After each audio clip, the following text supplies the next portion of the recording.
Em mais esse momento, no qual temos o privilégio de estudarmos juntos a Palavra de Deus, ao nos concentrarmos na carta do apóstolo São Paulo aos Efésios, no capítulo 6, versos 1 a 9, nós estudamos como Paulo buscou aplicar os princípios do Evangelho para as realidades socioculturais do mundo de sua época. E assim podemos extrair lições para o tempo em que nós vivemos hoje. Paulo inicia o 6º capítulo da carta aos Efésios dirigindo-se aos filhos. E ele diz: Filhos, obedecei a vossos pais no Senhor, pois isto é justo. Na antiga tradição grega, os filhos permaneciam sob a autoridade do pai até mais ou menos os 60 anos de idade.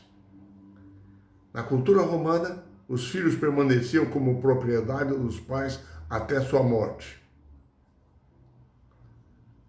Ao se tornarem cristãos, entretanto, os efésios haviam aprendido, especialmente os mais jovens, que todos agora pertenciam a uma nova comunidade espiritual, a uma família espiritual, na qual todos tinham direitos iguais e eram irmãos uns dos outros.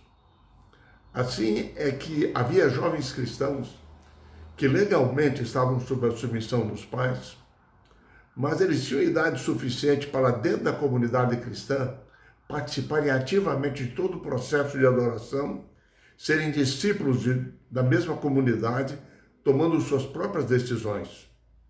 Assim, era uma nova realidade que os jovens viviam então.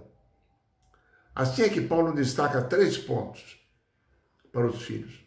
Primeiro, obedecessem aos seus pais, porque isto era parte vital da vida cristã. E Paulo diz que esse é o 5º dos 10 mandamentos. E é o único que envolve uma promessa: o prolongamento dos anos de vida para aqueles que obedecem aos pais. Essa exposição de Paulo testemunha o apreço que ele tinha pelos 10 mandamentos da lei de Deus, que ele menciona nessa carta e menciona vários outros mandamentos nas demais cartas. O segundo conselho de Paulo é que deviam fazer isto porque isto era justo. Ou seja, a obediência aos pais faz parte da nova ética, da nova moralidade da comunidade cristã. Faz parte do projeto divino para a restauração da humanidade, numa vida de harmonia, de paz, de união, de prosperidade para todos. Mas o terceiro conselho de Paulo é que obedecessem aos pais no Senhor. Ou seja, em tudo aquilo que estivesse em harmonia com a palavra de Cristo. Quando as ordens dos pais contrariassem os reclamos de Cristo, eles deviam, em primeiro lugar, a sua lealdade a Cristo. Depois de dizer isso aos filhos, aí Paulo se volta para os pais cristãos. Nos dias dos apóstolos, mesmo entre os judeus, os pais podiam ser severos com seus filhos, puni-los porque eles eram propriedade legal dos pais e podiam até matá-los, estar legalmente corretos. Paulo buscou remodelar os relacionamentos cristãos, convidando os pais a repensarem no uso do seu poder, numa visão diferente. Paulo lembra aos pais de que pais e filhos pertenciam ambos ao Senhor. E por isso deviam ser tratados os filhos com amor. Deviam ser criados na demonstração do Senhor. Porque tanto os filhos como também os pais deviam lealdade ao mesmo Senhor. Se os pais educassem erroneamente os seus filhos, diz Paulo, haveria 2 consequências. Primeiro, provocariam a ira dos seus filhos, que passariam a obedecê-los por temor e não mais por amor, como era o plano de Deus. Em segundo lugar, os filhos poderiam ficar desanimados, tendo uma visão errônea da fé cristã, porque os pais deviam representar perante os filhos o caráter amoroso de Deus. No capítulo 6, a seguir, o apóstolo Paulo se dedica a aconselhar os conversos cristãos sobre uma realidade social de sua época, a escravidão. A escravidão naquela época era diferente de hoje, porque ela não estava limitada apenas a um grupo étnico. Havia o costume naquele tempo antigo que quando um povo vencia uma guerra, parte do povo derrotado era levada como cativa para servir ao povo vencedor. E havia diferentes níveis de escravos, porém todos eles eram propriedade do seu senhor. Havia na igreja cristã primitiva um outro problema. É o seguinte, é que devido a inúmeras conversões, havia senhores e escravos dentro de uma mesma igreja. Havia alguns crentes que eram doulos, como eles chamavam, escravos, servos de seus senhores, que também eram membros da igreja. Paulo não tentou ser um reformador social e eliminar a escravidão do Império Romano, porque ele sabia que esse não era o papel da igreja e isso seria impossível naquele tempo. Então Paulo procurou lançar uma nova visão sobre a comunidade cristã, recém-fundada. Todos como irmãos uns dos outros na base da adoção como filhos e filhas de Cristo Jesus. Assim é que Paulo buscou apresentar uma nova compreensão cristã sobre o relacionamento entre senhores e escravos. Paulo diz que os senhores neste mundo são temporais, são humanos, e Cristo é o verdadeiro Senhor de todos, ao qual todos eles deviam lealdade suprema. Assim é que Paulo deu alguns conselhos aos escravos.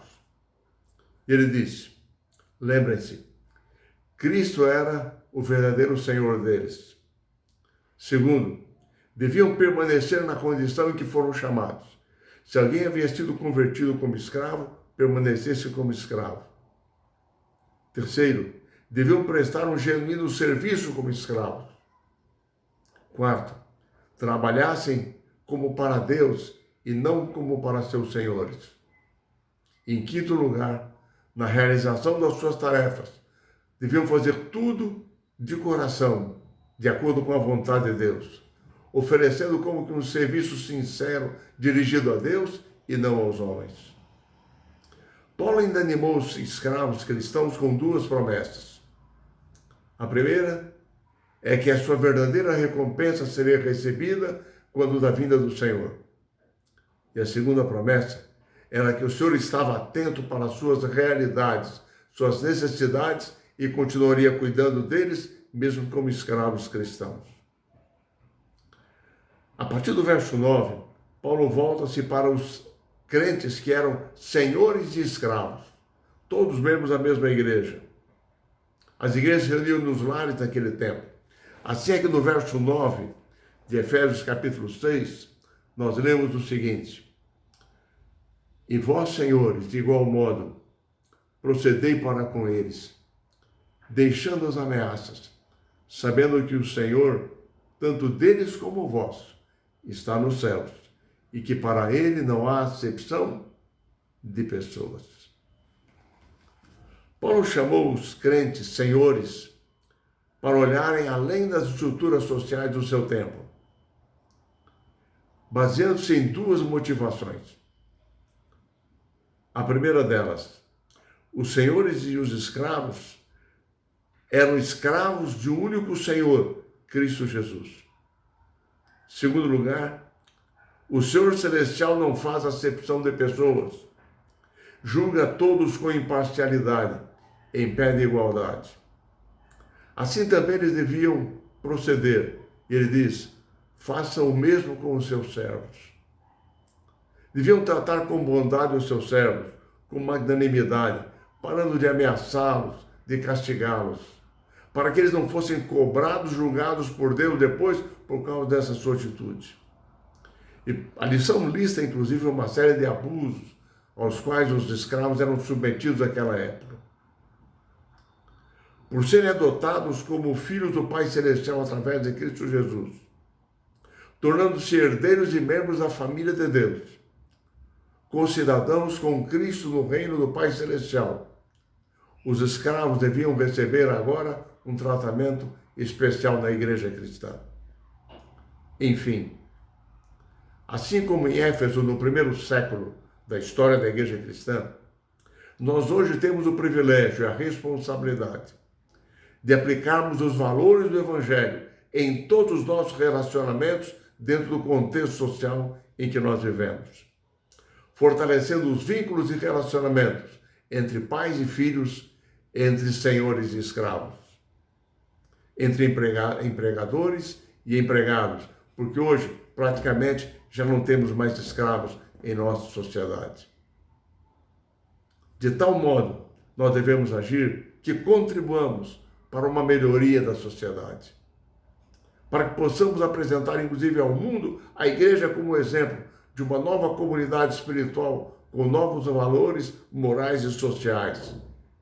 Uma igreja que anuncia ao mundo a harmonia, a paz, a felicidade que existirão, não apenas nesse mundo na igreja, mas na nova terra, quando Cristo Jesus estabelecer o seu reino.